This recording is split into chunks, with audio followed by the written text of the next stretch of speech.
کمک بشردوستانه حکومت جمهوری تاجیکستان به ضرردیدگان زمین‌لرزه شدید افغانستان که با دستور پیشوای ملت محترم امامعلی رحمان راه اندازی شد وارد این کشور شده از جانب مسئولین ولایت قندوز و دیگر مقامات مربوطه افغانستان صمیمانه استقبال یافت. آنها با اظهار سپاس و منتداری به راهبریت عالی جمهوری تاجیکستان تاکید نمودند که چنین کمک نشانه روشن همدردی، برادری و همسایگی نیک می باشد. امیدوار هستیم که به زودی ما بتانیم این کمک ها را با همکاری شما دولت تاجیکستان به ما آسیب دیدگان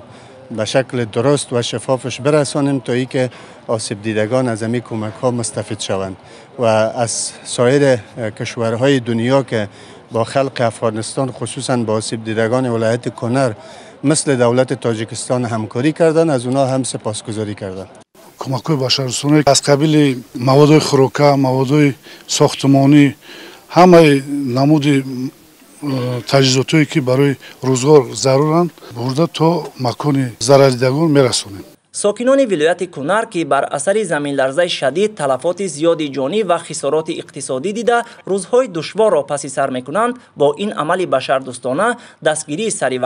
و پشتیبانی همسایگی نیک را احساس میکنند. مسئولین مقامات افغانستان با عرض سپاس ابراز داشتند که چنین غمخواری و توجه دائمی حکومت جمهوری تاجیکستان بخصوص پیشوای ملت محترم امامعلی رحمان نه تنها شرایط روزگار آسیب دیدگان را بهتر می‌سازد، بلکه در کاهش اندوه و رنج آنها تحکیم احساس انسان دوستی و همبستگی برادرانه سهمی ارزنده می‌گذارد. اظهار داشتند که رسانیدن کمک‌های بشردوستانه حکومت جمهوری تاجیکستان برای مردم آسیب دیده امید و باوری میبخشد و نمونه روشن سیاست نیک و همسایگی ابدی میان دو کشور میباشد. از کمک های بشردوستانه جمهوری تاجیکستان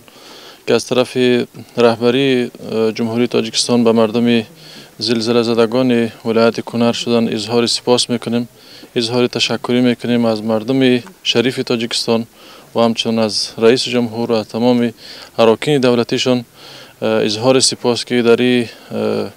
جای غم و اندوه با ما با مردم ما همکار شدن، همدست شدن و اظهار تشکری میکنیم. جهان سپاس. آرزوی ما همی است که در هر جایی در هر مملکتی که کدام آفت و کدام ضرری میرسند باید دست به دست شویم، همکاری بکنیم، چی در افغانستان باشد چی در تاجیکستان باشد، در هر کنج کناری که باشد جوامع بشری با هم دیگر دست بدهند، کمک بکنند تا با که مردمایی که آسیب دیدن به اونا کمک های بشری ارائه شوند. این اقدام بشردوستانه که با هدایت پیشوای ملت محترم امامعلی رحمان عملی گردید بار دیگر ثابت می‌سازد که تاجیکستان در هر شرایط در پهلوی مردم برادر افغان قرار داشته برای دستگیری و کم کردن رنج و اندوه آنها سهم می‌گذارد.